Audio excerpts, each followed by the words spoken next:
Matthew chapter 20. And we'd like to read the parable, so it will be a little longer from verse 1 to verse 16. Matthew 20, verse 1 to verse 16.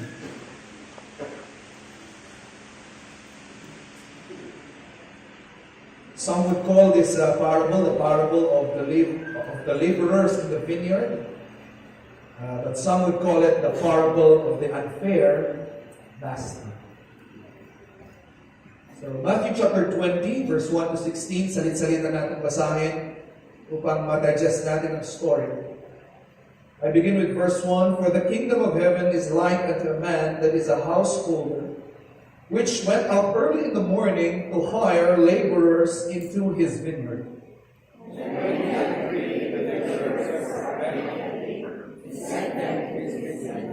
And he went out about the third hour, that is 9 o'clock, and saw others standing idle in the marketplace.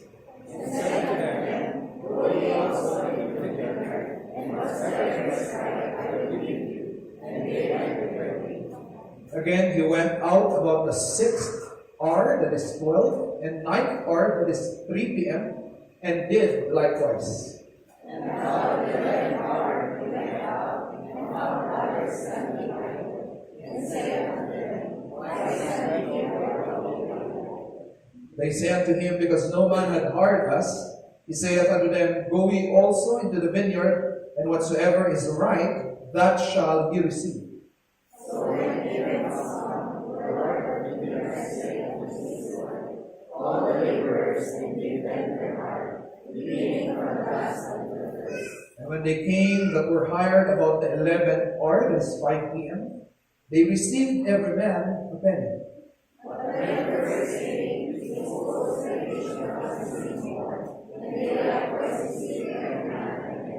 And when they had received it, they murmured against the good man of the house, saying, This last hath brought the hire, and thou hast taken more of us, we have more burden and iniquity. But he answered one of them and said, Friend, I do thee no wrong. Did not thou agree with me for a penny?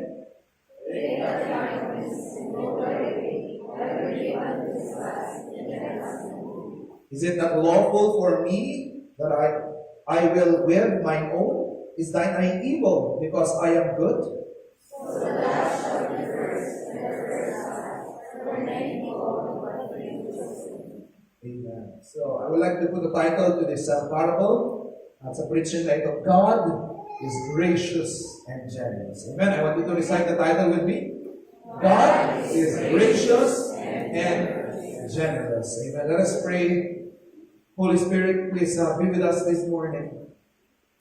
Lord, I pray that you will move in all of our hearts, and we will get the spiritual lessons out of this parable. Lord, I pray that you will not allow anyone to live that they did not experience your working. Lord, to those who are not saved yet, save them. To those who are cold, inspire them, revive them. To those who think that life is unfair, remind them that you are gracious. And to those who are serving, who are my partners here in serving, that they are getting discouraged because they are thinking, kung may patutunguhan ba ang pagsisilbi sa Panginoon? Lord, I pray that you will remind them of your promise that, Lord, you will take good care of everyone who is serving you. And break our hearts today, Lord. Break our pride. And may we see ourselves through this preaching, and may we see you in this preaching. In Christ's name we pray. Amen. Thank you. And you're going to be seated in the presence of our God. God is gracious and generous. So, just to review the parable, so Jesus Christ told the story. Sabi niya, there's a man who went out. This man is an owner, a rich person. He owns a field, and so he went out to hire laborers. So firstly, he hired workers in the 6 a.m. in the morning. So nag-hire siya from 6 a.m. Sabi niya, okay, come and go to my field. And karon sila ng agreement kung magkano ang bayad. Ang bayad is a penny. Or in other translations, it's a denarii. So that's the minimum wage during that time. 1 denarii or 1 penny is a wage for 1 day. So he hired workers from 6 a.m. who will work until 6 p.m. That is the natural, that was the cultural working hours before. 12 hours ang haba. So 6 to 6. So nag-hire siya from 6 a.m. And then, during 9 a.m., sabi niya, kulang ata, nagtatrabaho sa aking field. So he went out again, and he hired workers at 9 a.m. Then, at 12 a.m., at 12 noon, he went out again, hired some workers at 12 noon, and then he hired workers at 3 p.m. And, surprisingly, at 5 p.m. in the afternoon, he went out to hire again workers who will only work for how many hours more? 1 hour na lang, right? So yung iba, may nagtrabaho ng 12 hours, may nagtrabaho ng 9 hours, may nagtrabaho ng 6 hours, may nagtrabaho ng 3 hours, at may nagtrabaho po ng 1 hour. So now, during 6 p.m., bigayan na ng sweldo. So tinawag ng master yung nagtrabaho ng 5 p.m., and the master gave 1 penny or 1 denarii for the person who worked at 5 p.m. He worked for 1 hour only, pero siya ay nabigyan ng 1 day wage. And so, binigyan niya yung nagtrabaho ng 3 p.m., ganun din, 1 denarii. Binigyan niya yung nagtrabaho ng 12 noon, 1 denarii. Binigyan niya yung nagtrabaho ng 9 a.m., 1 denarii. And those who work at 6 a.m. said, oh, probably, we will be given more. Because we worked 12 hours, the full day. But then, surprisingly, when the master gave, he gave 1 denarii. So what happened was this, they were complaining. Itong mga tao na ito were complaining because the master gave them the same amount. So when I was younger in my pastoring, I remember I preached this verse already, also sa isa sa mga prayer meeting natin. And the interpretation I gave was this. Sabi ko, okay, ito po ang interpretation niya. May mga naligtas sa atin noong 1970s. May mga naligtas sa atin noong 1980s. May mga nasave sa atin 1990s. Amen? Do we have people here who got saved 1980s? Can you please raise your hands? Wow. Do we have people here who got saved 1990s? Amen. May mga nasave po ba tayo dito 2000? 2000 to 2010, very nice. Meron po ba mga na-save dito? 2010, moving until today. Yan, praise God. So, ang interpretation dati dito, okay, may mga naunang na-save sa atin, may mga huling na-save, pero pare-parehas lang po tayo pupunta ng langit. Diba? So, it's a good interpretation, right? However, dahil sa interpretation ko na yun, ay marami ako na-miss na spiritual lessons behind this parable. Gusto ko, lumalim tayo sa parable na ito and see kung ano yung mga ine-emphasize na points ng parable na ito. Okay, so you ready to learn?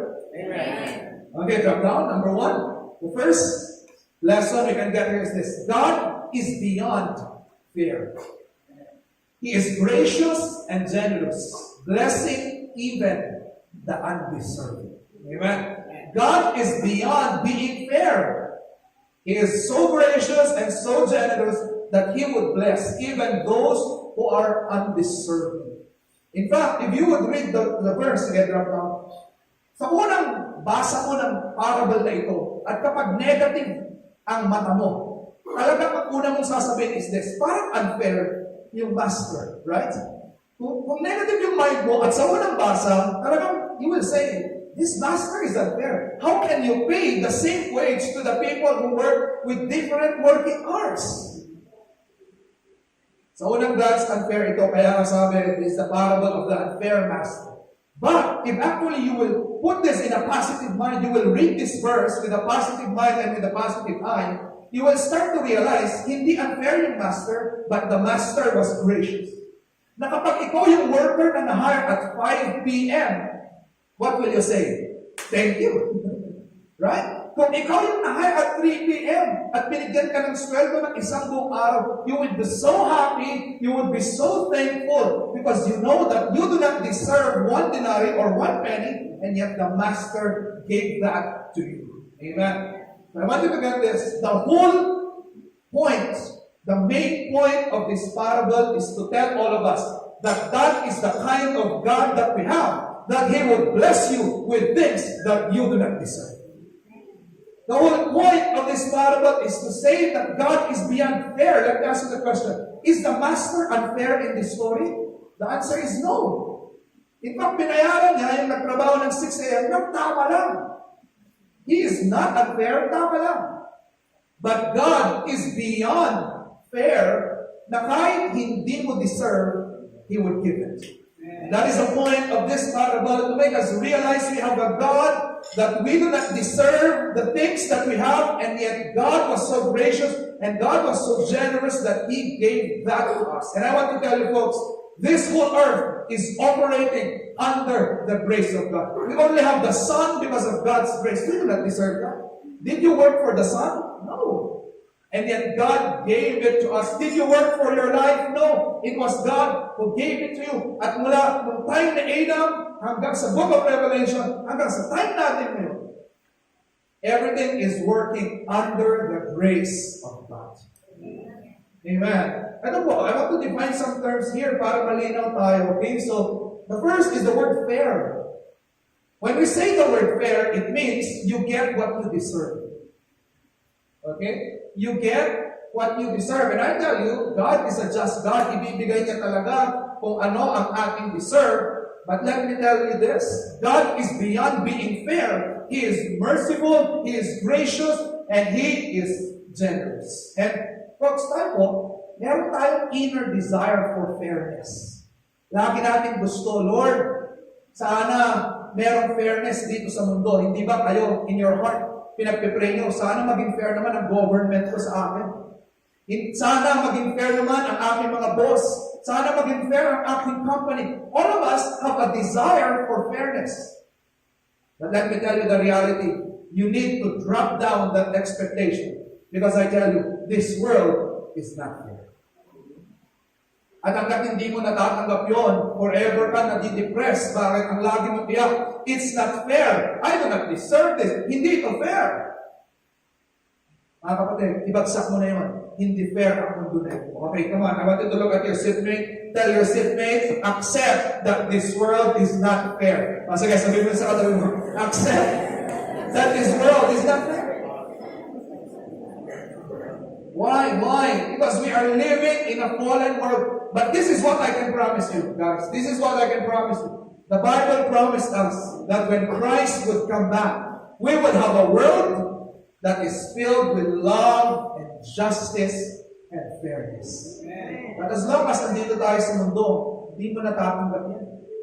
Pero ito po ang gusto kong makita ninyo, okay?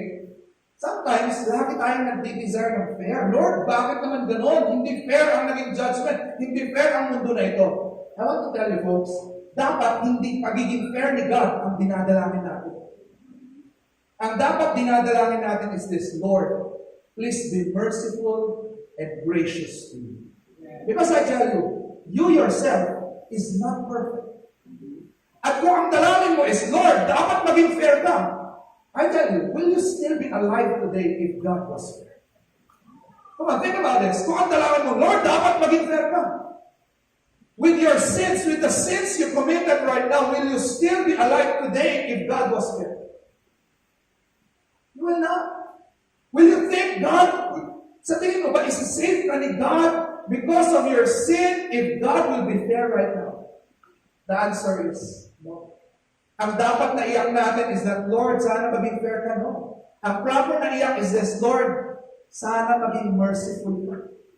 Sana maging gracious ka sa akin because na-realize mo na ikaw din ay merong pagkukulang, na ikaw din ay merong pagkakasala, at pag si God ay naging fair sa iyo ngayon, you will not take it. Why? Because you have your own shortcomings, and the proper prayer is this, Lord, please be merciful to me, a sinner. Ano po ba ang mercy? Mercy is this. Okay, I know you know this, but let's repeat it. Mercy is this. You do not get what you deserve negatively. So ano po ang mga bagay na ito? Example, impyerno, judgment. Deserve po ba natin yan? Yes, because God is a holy God. We have broken the law of God. Makasalanan po tayo. Deserve po natin ang mga bagay na yan. Pero hindi po yan binigay ni God sa atin. Deserve mo, pero hindi binigay ni God. What is that? Mercy. At ang kapartner niyan is grace. Ano po yan? God gave you what you don't deserve. Ano po yung mga bagay niyon? Kalangitan, salvation, yung mga bagay na ina-enjoy mo ngayon. Hindi mo yan deserve, and yet God gave it to you. God did not give what you deserve negatively, mercy. God gave you what you don't deserve positively. Ano po yan? That is grace. At ito ang maganda kay God. Nung bless ka ni God, hindi lang sakto. God is an abundant God that when He bless you, sobra pa. Ano yun? Generosity. Amen? Hindi binigay ni God yung deserve mo negatively, binigay niya yung hindi mo deserve, at nung pinagyan ka niya, sobra pa. Yan po ang main point ng parable na ito to show us that this is the kind of God that we serve. At paano ginawa ni God ito? I want you to get this. How did God do this despite the fact that we are sinners? Okay, get the story, okay? God, because of His love, sent down His only begotten Son to become a man. At nabuhay si Kristo bilang isang perfect na tao. At pag ikaw ay perfect at righteous na tao, what do you deserve? You deserve heaven, amen? You deserve the blessing of God. You deserve the favor of God. In fact, kung merong tao sa mundo na deserve ang lahat ng blessing, sino po yun? Si Jesus Christ. Because He is the only man who was righteous and was perfect in the sight of God. Ngunit ano ang ginawa ni God? There was a great exchange that happened. Ito yung doctrine ng substitution na tinatawag natin. Ano yun? Pinagpalit ni God ang ating mga pwesto. Nasabi ng Bible, Jesus Christ, who knew no sin, became sin for us.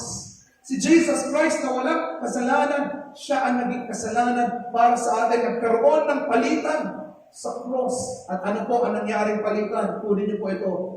You are a sinner, you deserve hell. Pero yung bagay na deserve mo, saan napunta? Kay Jesus Christ. Kaya po siya ang namatay sa cross. Dapat tayo ang mamatay sa cross. That is what we deserve. And yet there was an exchange.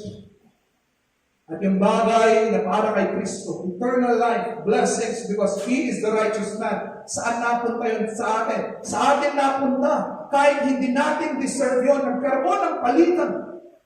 And the things you deserve, you did not get it. And the things you don't deserve, you got it. Nakuha po ba natin ito, mga kapatid?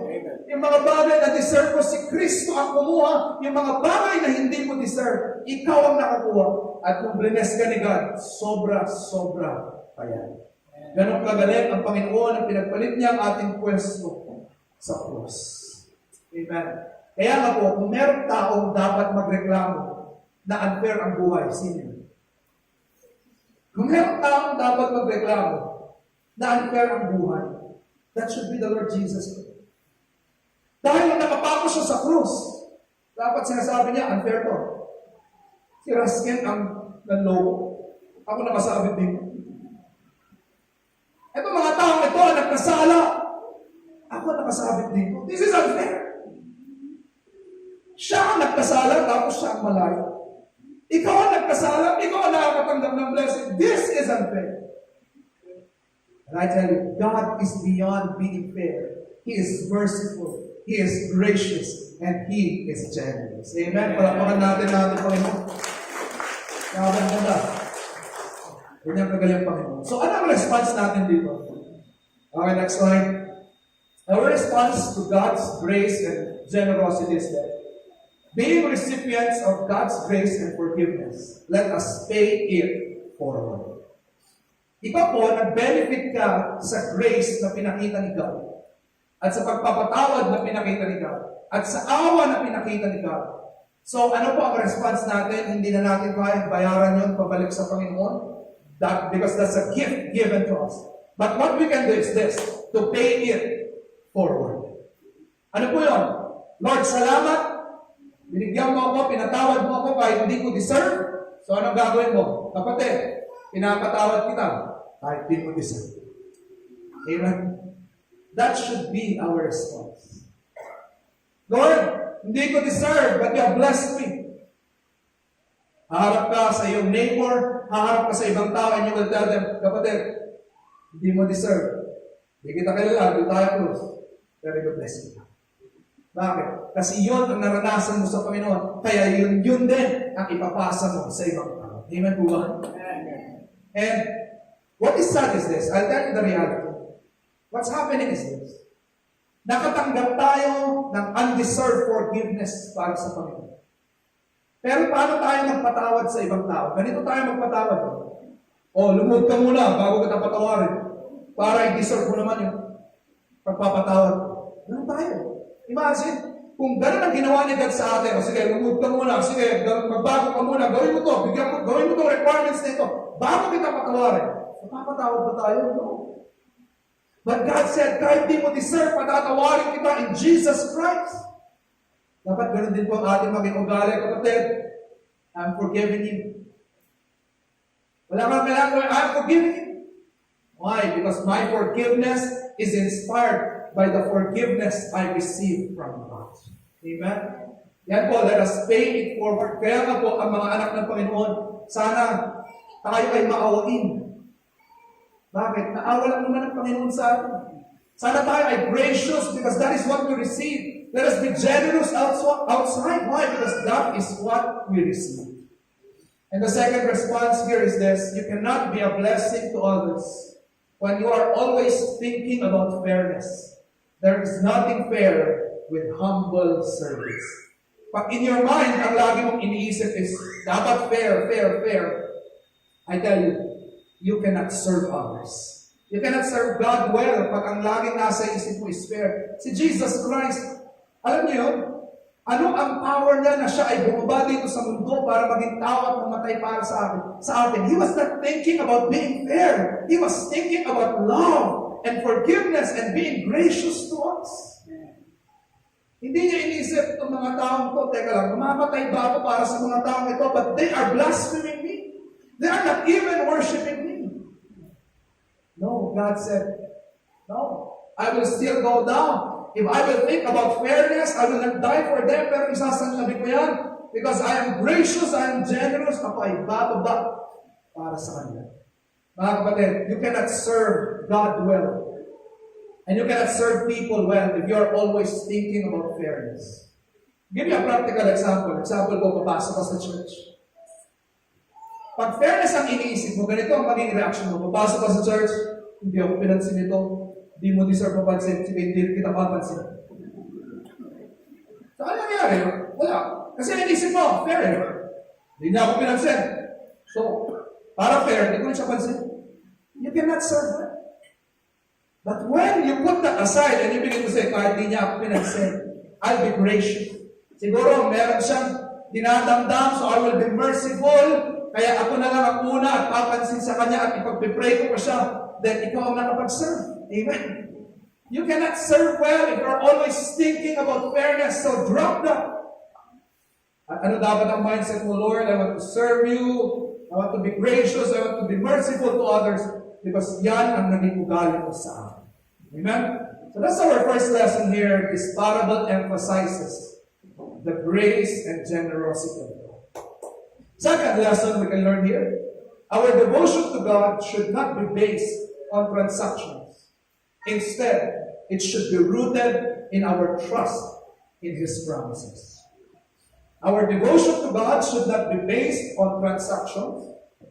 Instead, it should be rooted in our trust in His promises. Okay, mga kapatid, kunin niyo po ito. Bakit ka nagsisilbi sa Panginoon? Dahil ba may kontrata kayo? No. Nagsisilbi ka sa Panginoon dahil naniniwala ka sa mga pangako niya. That's it. And I tell you, this is hard today because in our world today, punong-puno tayo ng mga kontrata, very transactional ang ating mundo ngayon. In fact, pag wala kang ibibigay, hindi gagawa kayo, hindi magtatrabaho ang mga tao. Kaya I'm warning you, parents, okay? Alam ko, part ng behavior therapy, ang rewards and punishments. Yung ba ganito, anak, gawin mo to para bigyan kita ng candy. Alam ko, part ng behavior therapy yan, ginagamit natin yan minsan. Pero I tell you, parents, you cannot abuse that. Bakit? Tinuturuan mo yung anak mo na maging transactional. Ibig sabihin, pag wala ng candy, hindi na gagalaw yan. Pag wala ka ng reward, hindi na siya gagawa. And I tell you, that mindset of being transactional, nadala natin yan sa Panginoon. Na ano ang trato natin sa Panginoon ngayon? Gusto natin, may transaction natin. Tignan niyo itong parable na ito. Look at this. Drop down. Look at the verse. For the kingdom of heaven is like unto the man that is a householder which went out early in the morning, 6 a.m. yan, to hire laborers unto his vineyard. And when he had agreed with the laborers for a penny, he sent them into his vineyard. Okay, tignan niyo ito. Yung master, sabi niya, okay, sige, nang-agree ako sa proposal ninyo. So, this verse tells us na yung mga na-hire ng 6 a.m., nag-propose sila dun sa master. Sinabi nila, hindi kami magtatrabaho kung di mo kami babayaran ng 1 penny. And so the master agreed. But look at the next set of laborers. And when he went out about the third hour, 9 o'clock in the marketplace, he said unto them, Go ye also into the vineyard, and whatsoever is right, I will give you. At ano ang sabi nila? And they went their way. And they went about the 6th hour and 9th hour and did likewise. Nakita niyo po yung pinagkaiba? Actually, this master is saying, okay, i-hire ko kayo, magtrabaho kayo, at magtiwala kayo na ibibigay ko sa inyo ang tama para sa inyo. Yun lang ang sabi ng master. Pero ano ang sabi ng mga na-hire at 6 a.m.? Okay, ayaw namin ng ganyan. Magkaroon tayo ng agreement. Magkatrabaho kami 1 day, bigyan mo kami 1 penny. So, nagkaroon siya ng transaction. And then, ano nangyari nung mga sumunod ng mga tao na hire? Hindi sila nagkaroon ng instruction, pero sila ay nagtiwala. Doon sa word ng master, sabi ng master, whatsoever is right, I will give you. At ano ang sabi nila? Fine with us. And they went their way, and they worked. You saw the difference, right? Nagtrabaho at 6 a.m., transaction niya. Yung nagtrabaho, na siya ay nag-trust sa promises ni God, ay, ayun lang, trabaho siya kahit walang transaction. At makikita niyo sa ending ng story na magkaiba ang kanilang reaction. Yung may transaction, anong naging emotion niya? Nasaktan siya. Nagmayabang siya. In fact, kung babasahin niya yung story, sabi niya, bakit ganon? Ang natanggap ko, 1 penny, bumabad ako sa araw ng buong araw, bakit ito lang ang akin natanggap? To think na meron silang kontrata, pero nagreklamo pa rin siya.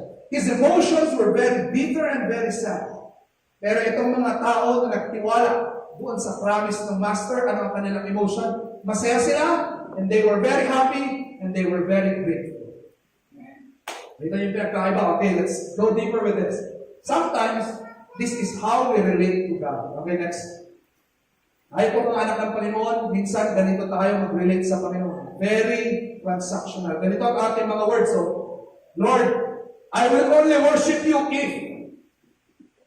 Bigay ka naman ang kondisyon. Lord, i-worship kita, basta ipasa mo ako. Lord, i-worship kita, basta i-bless mo ako. Lord, I will worship you if you will only promote.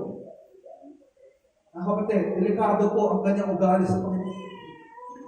You will end up bitter and you will end up not thankful to God. Sometimes you say, I will serve you, Lord, as long as, ikaw pang nagbigay ng condition sa Panginoon.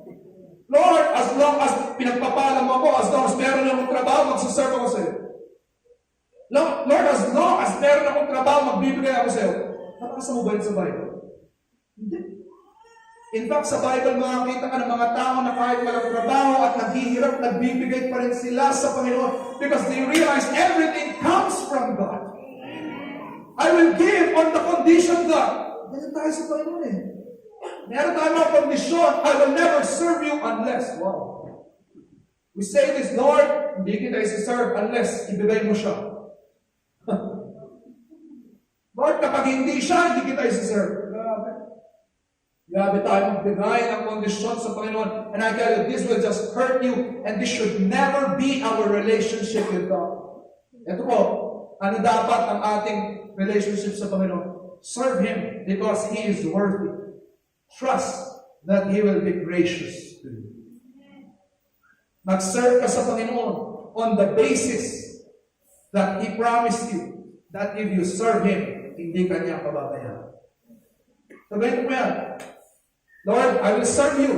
Huwag ka na magbigay ng kondisyon. Sabihin mo na, Lord, I will serve you because I trust your promise na sabi mo, if I will seek you first, all of these things will follow after.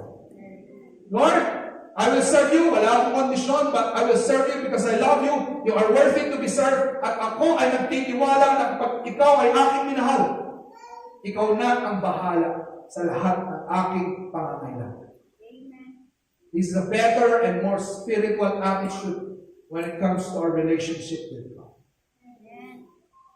In fact, ang parable ko na ito is an answer, a continuation to an answer that was asked by Peter. Actually, ang pinaka-context ng parable na ito, kausap ni God si Peter. Because in Matthew chapter 19, ito Matthew chapter 20 ito, right? In Matthew chapter 19, yung ending ng Matthew chapter 19, nag-uusap si God, si Jesus at si Peter. At ito ang usapan nila. Sabi ni Peter, then Peter said, behold, we have forsaken all and followed you. What shall we have therefore? But naging honest lang si Peter. Sabi niya, Lord, iniwan na namin yung aming mga ship. Iniwan namin yung aming mga bangka. Iniwan namin yung aming business para sumunod kami sa iyo. Ano ang aming makukuha? And Jesus said, look at this guys. And Jesus says, ye which have followed me, ye also shall sit upon the 12 thrones, judging the 12 tribes of Israel. Then sabi ni Peter, huwag ka magalala. May promise ako sa iyo, sa aking kingdom na pagbalik, kayong mga 12 apostles will be the ones sitting beside me, judging the nation, the whole world. And then drop down, tapos ito ang katuloy na sabi ni Jesus Christ. And everyone that had forsaken houses, everyone that had forsaken brethren, father, or mother, or wife, or children, or lands, for my name's sake, shall receive 100. Tapos natapos na yung chapter na yan, and then pumasok na yung ating parable. The parable was supposed to encourage Peter na kailangan mo lang magtiwala sa sinabi ng mga pangako ng master natin at iserve mo siya wholeheartedly, ibigay mo ang lahat ng kaya mo, and you just have to trust His promises. And God is saying, hindi ka niya pababayaan dahil ang lahat ng nawala sa iyo, it will be restored 100-fold. It will be restored so much because God is generous. Amen. Kaya, mga kaibigan, please listen, okay? When you are serving God, you will always have this feeling that you are losing something. You will always have that feeling.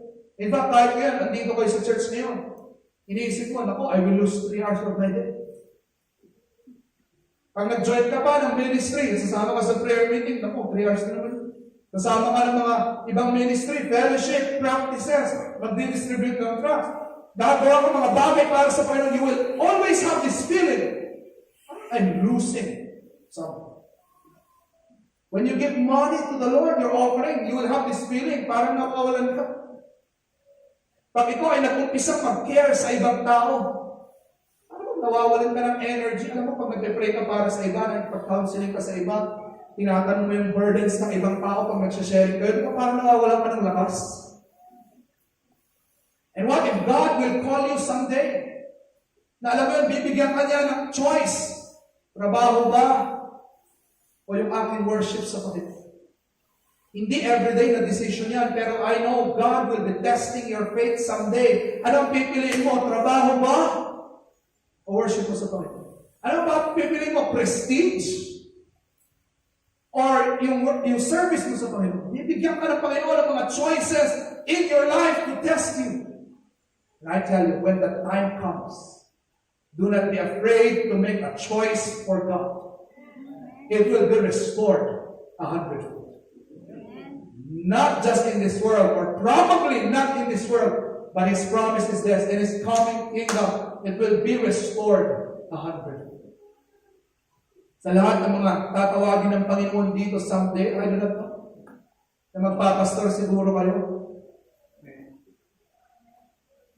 Sino ang una niyong maging kalaban? Misis niya. Nasabihin ng kids niyo pa,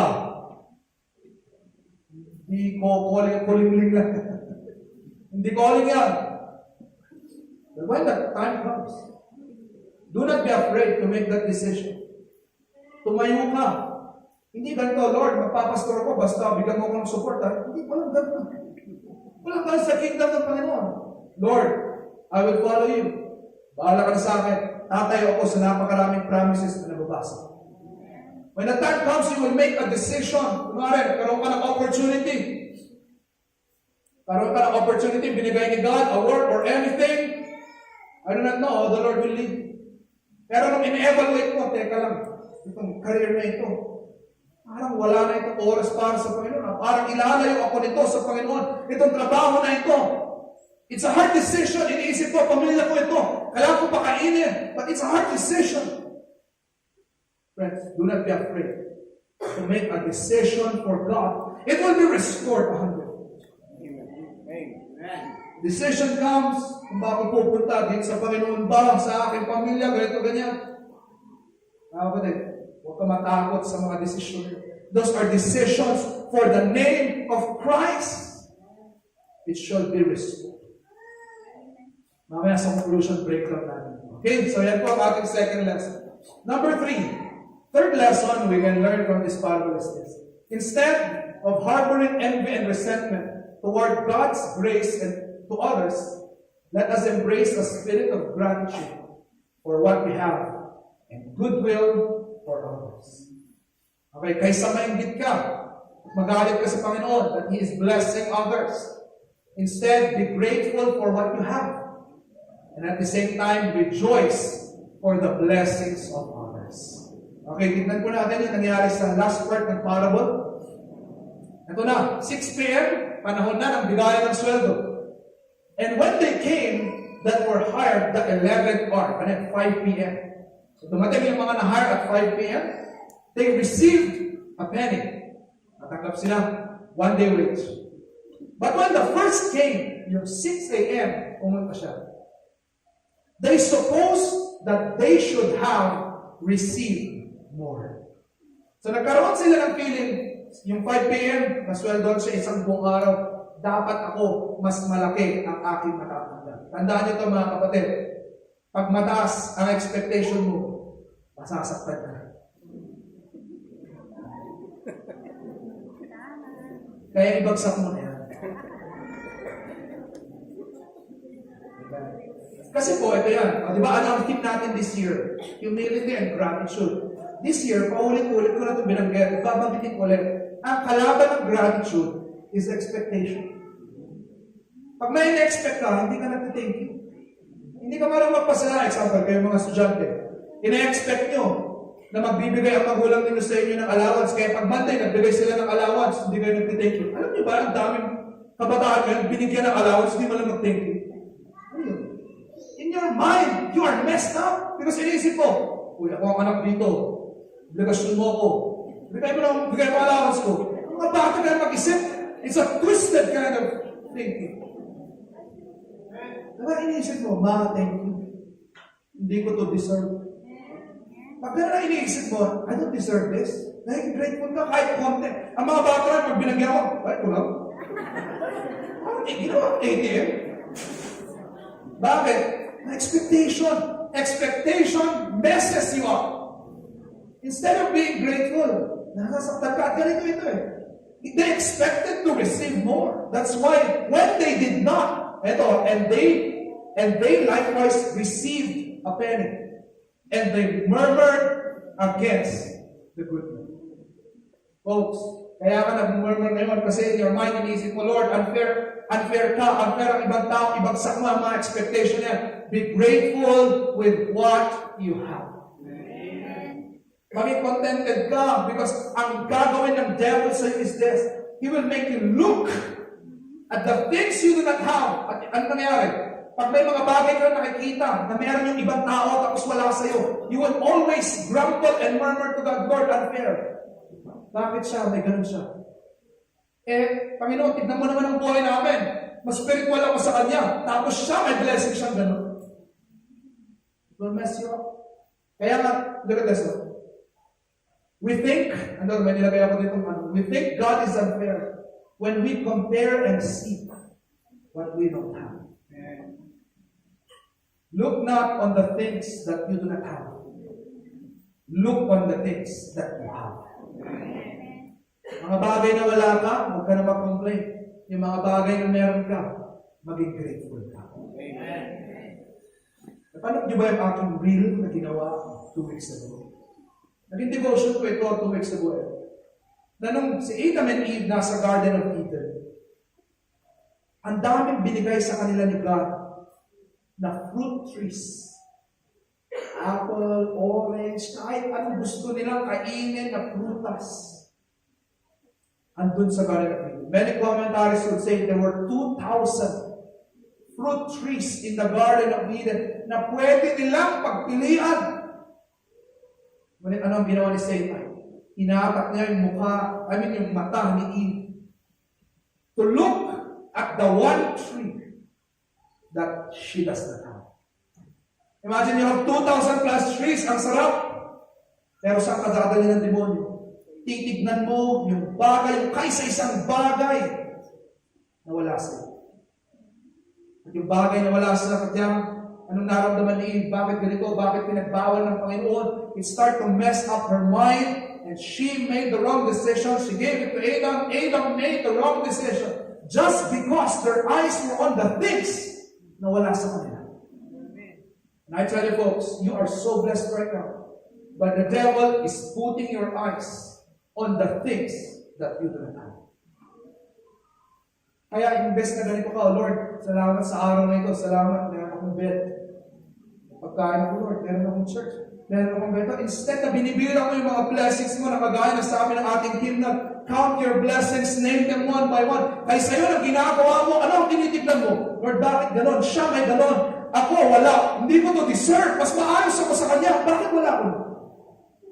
It will mess you up, and that emotion, it will lead you to make bad decisions in life. Bakit? Covetousness yun eh. At pag ikaw ay nag-covet, you will desire to steal, magnanakaw ka, gagawa ka ng illegal, gagawin mga bagay na hindi ka aya-aya sa Panginoon. Para ang makuha mo yung bagay na wala sa'yo. Mga kapatid, maraming bagay na binigay sa'yo ni God, doon ka mag-focus. Hindi mo ba alam na ikaw naiingit ka lagi sa iba? Pero hindi mo ba alam na marami ng taong naiingit sa'yo? Hindi mo ba naisip yun? Ikaw, Lord, bakit kaya wala akong ganito siya niya? Lord, why is it that ganun siya yung mukha niya, ganun yung mukha ko ganito? Lord, yung ilong niya ganun, bakit yung ilong ko hindi ganun? Lord, bakit yung pamilya niya ganun, bakit ako hindi? Pero hindi mo naisip that there are others at your back also say, buti pa siya kilala ng mga. Buti pa siya parang masaya nila. Buti pa siya nakakatulog siya kung laki na nakipag-school. Buti pa siya has peace in life. Folks, you're so much blessed. And look at this. And when they came, but he answered and said, ganda na sagot ng master. But he answered and said, friend, I do thee no wrong. Sabi niya dun sa 6 a.m., wala akong ginawa sa iyong masama. Did not thou agree with me for a penny? Di ba nag-agree tayo? Bakit ka galit sa akin? Eh, nag-agree naman tayo. Take that and go thy way. Ito, sabi ni God, is it not lawful for me to do what I will with my own? Ito, ang mabigat na prinsipyo ito. Let us not complain with the sovereignty of God. Ano ibig sabihin? Si God, siya po ay Diyos. Hindi ba siya free na gawin kung anong gusto niya? He is free to do what He wants. At kung may binigay siya sa tao at hindi niya binigay sa iyo, masama ba siya? No, He is free to do what He wants. Amen? Yung sabi niya, wala ba akong karapatan na bigay sa kanya yung one day, kahit hindi one day siya nag-work? Wala ba akong karapatan? Ako yung master.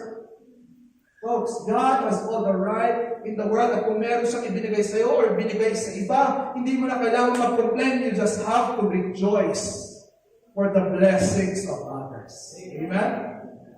Kaya nga po, di ba, sabi ko, papalitan na natin yung statement na sana all.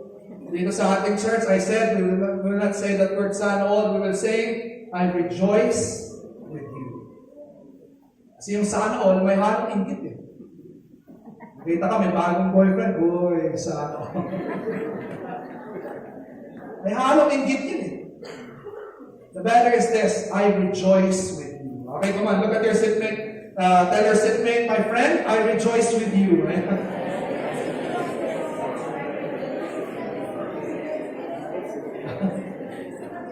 Okay. Ito, kunin ito. Look at this phrase, guys. Look at this phrase. Is thine eye evil?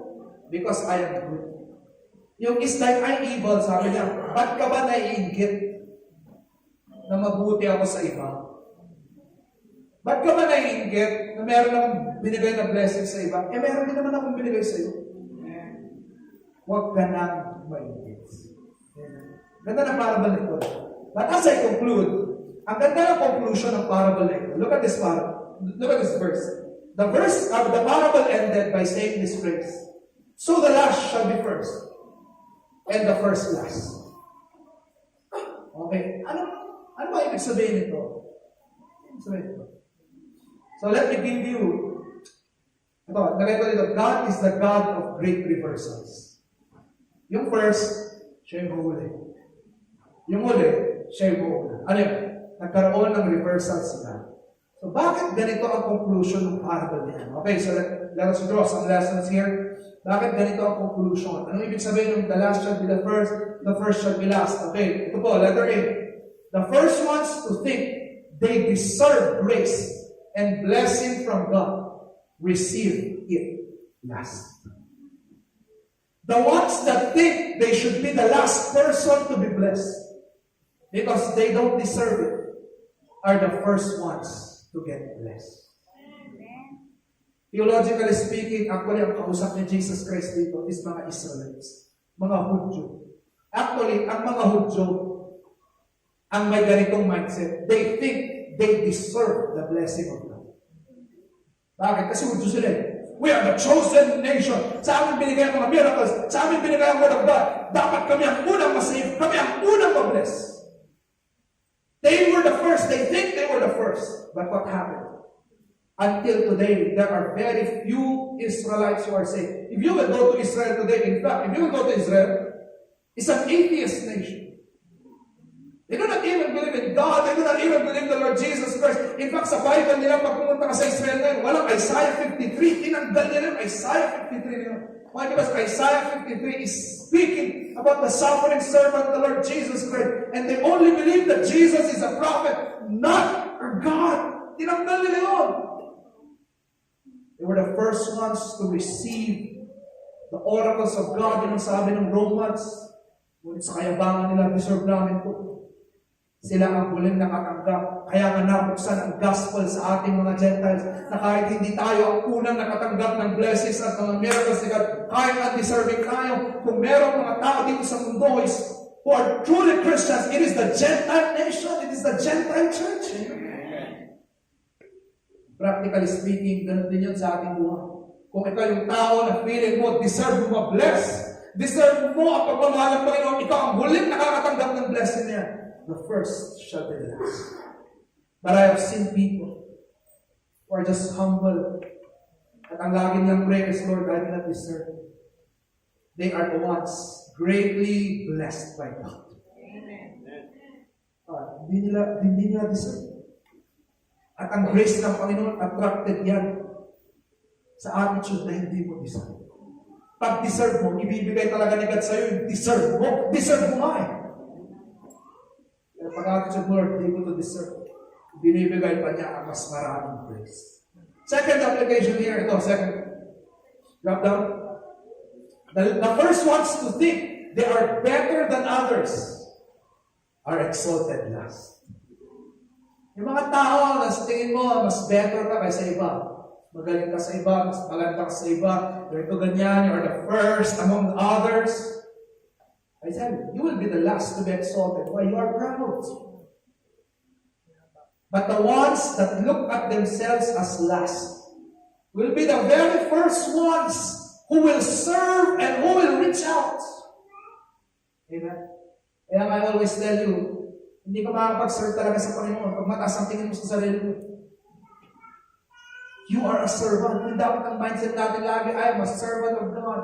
So that all of your life, okay lang sa'yo that you will serve God even doing the things na mababa. Why?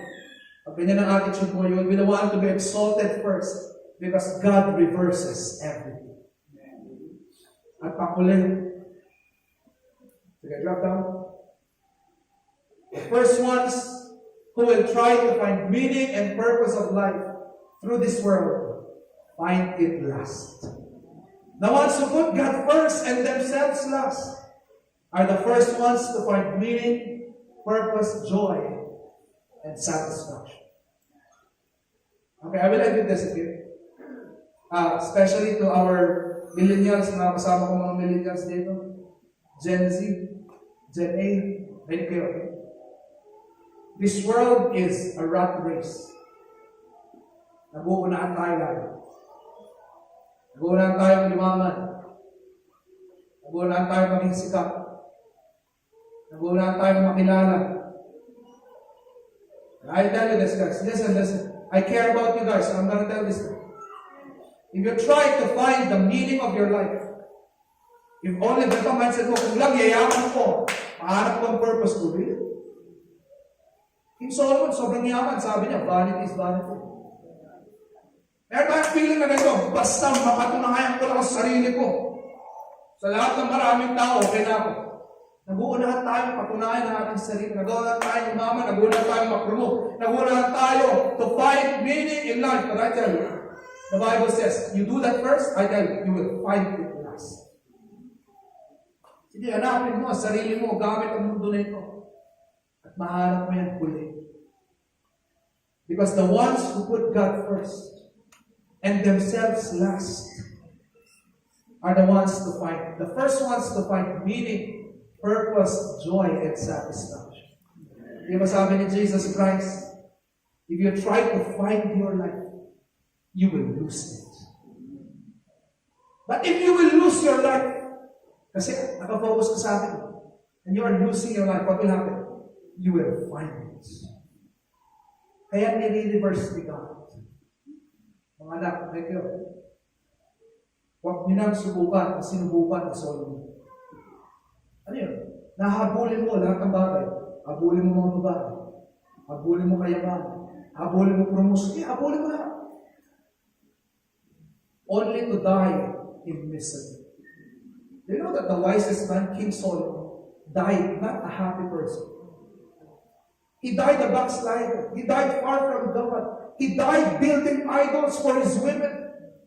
He died writing the book of Ecclesiastes. At ano ang laman ng Ecclesiastes? Ang lulungkot na mga salita. Sabi niya, walang silbi itong mga aking binild. It's vanity. Anak, ayaw kong mangyayari sa inyo. Abulin nila lahat. Ubusin mo lang buhay mo sa mundo. Tapos sa ending, hindi ka pala masaya. Lose your life for God, and you will find it. The first shall be the last one. Yeah. God is gracious and generous. Amen? Praise God. Tumayo po tayo lahat. Let's close our eyes and pray.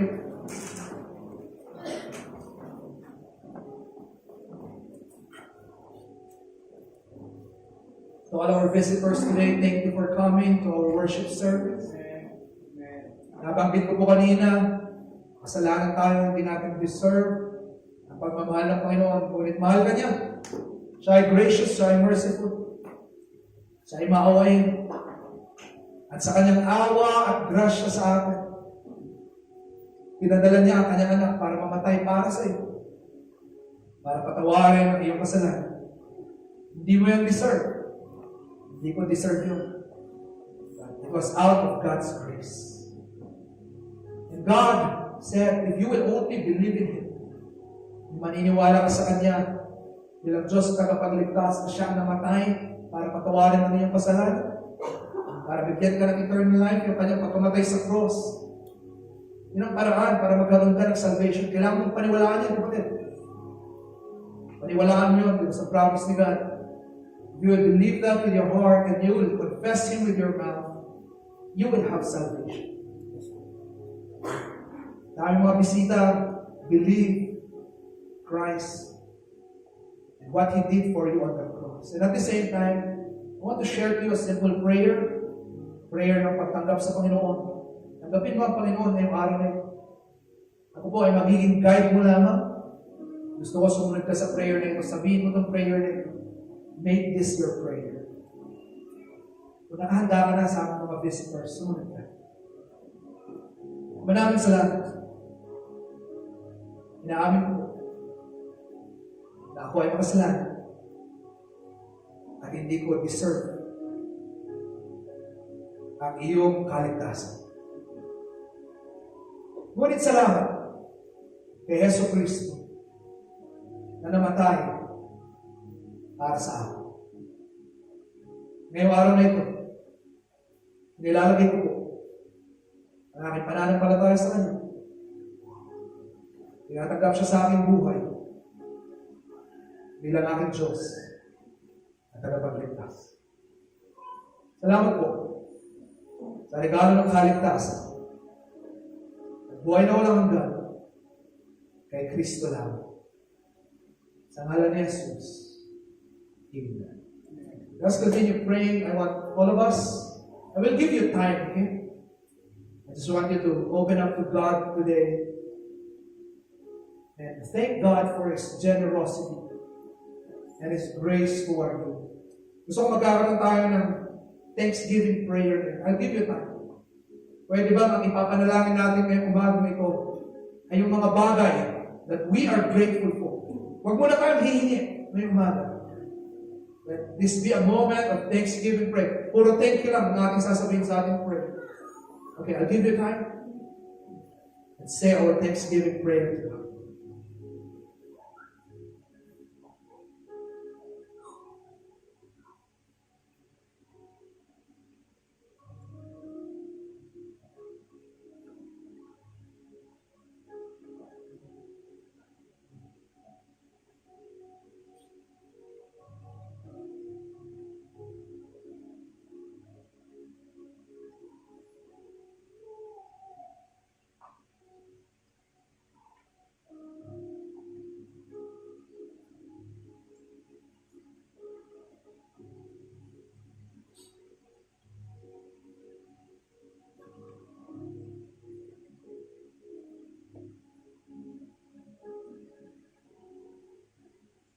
Let us raise our hands in prayer first. Heavenly Father, thank you.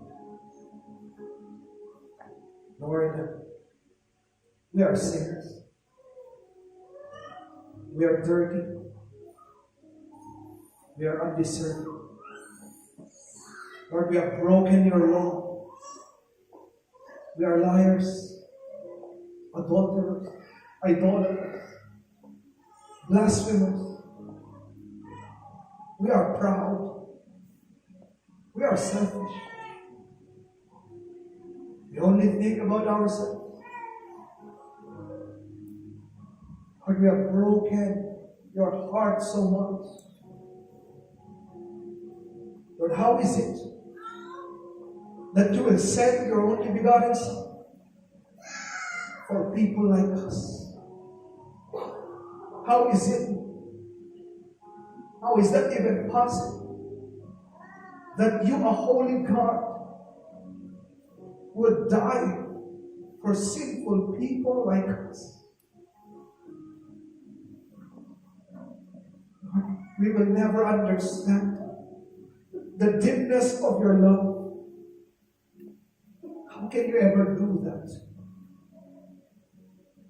But we thank you, Lord, because we are recipients of your grace and mercy. And now, Lord, we stand before you, forgiven, justified, blessed, favored, because you loved us, Lord. You have commended your love toward us, even when we were yet sinners.